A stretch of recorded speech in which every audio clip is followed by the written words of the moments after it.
office and made it difficult to get any work done. He had been drinking more than usual, too, which was always a bad sign. Doug had never questioned Ray's guilt, but his inability to stave off death ate at him. He was constantly second-guessing decisions he'd made, especially the decision to convince Ray to plead guilty. It wasn't as if his strategy was unreasonable.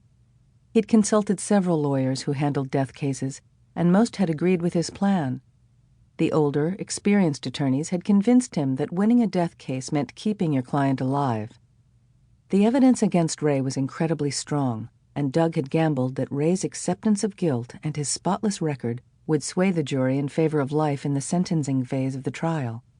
He had been horribly, horribly wrong.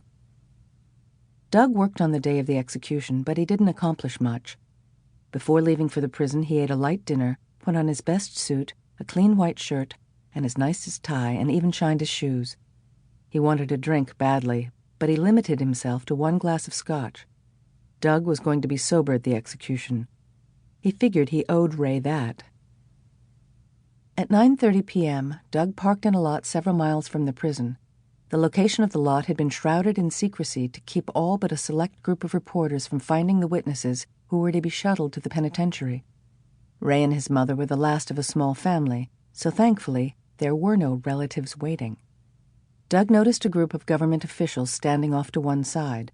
Among them was Amaya Lathrop, the Assistant Attorney General who had convinced the appellate courts to affirm the sentence of death, and Martin Poe, a career prosecutor in the Multnomah County District Attorney's Office, who had obtained the death sentence at trial.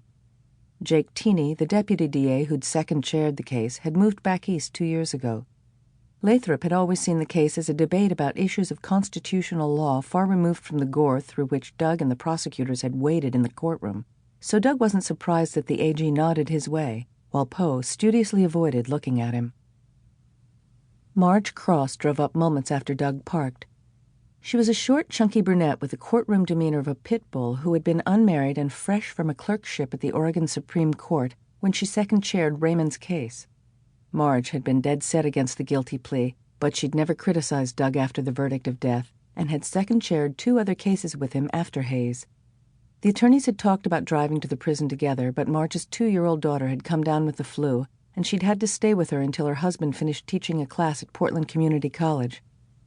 "I see Poe has come to gloat," she said bitterly. "I don't think he's gloating, Marge. He's not that low." Marge shrugged.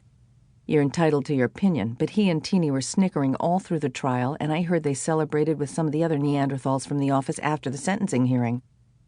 Doug spotted Steve Hooper, the lead detective on Ray's case, talking to a state trooper near the van that would take them to the prison. The detective was a linebacker in street clothes with wide bunched shoulders, a thick neck, and the hint of a gut. His head was covered with a thatch of jet-black hair, and a shaggy mustache drooped over his upper lip. The only thing small about the detective were his close-set eyes and his pug nose, which looked out of place on such a broad face. Hooper was an aggressive cop who believed that he was never wrong. Doug was certain that he had lied about certain incriminating statements that Ray was supposed to have made before the detective switched on his tape recorder in the interrogation room. Ray swore he never made the statements, but there was no way to prove that Hooper had falsified his report. "Listen up, people," shouted Thad Spencer, the community relations representative for the Department of Corrections.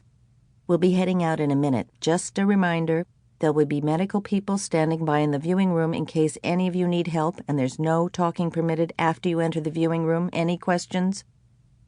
Spencer fielded a few from the reporters, but the attorneys were quiet and somber. After the last question, Spencer herded the witnesses onto a van. They took back streets all the way to the penitentiary. Along the route, they passed police cars at several locations. They were there to deal with the protesters who were chanting outside the prison. Doug noticed that the police officers stopped talking and stared into the van as they drove by. Inside the prison, Doug went through a metal detector and had his hand stamped. Then everyone waited in a comfortable office where coffee and fruit had been provided. Doug didn't touch either. Adding to the general unease was the chanting of the demonstrators on State Street that was loud enough to be heard inside the office. At 11:30, Thad Spencer led the witnesses to the death chamber at the rear of the prison. Each time they were moved to a new location, Doug's tension level skyrocketed, and he regretted his decision to come to the prison sober.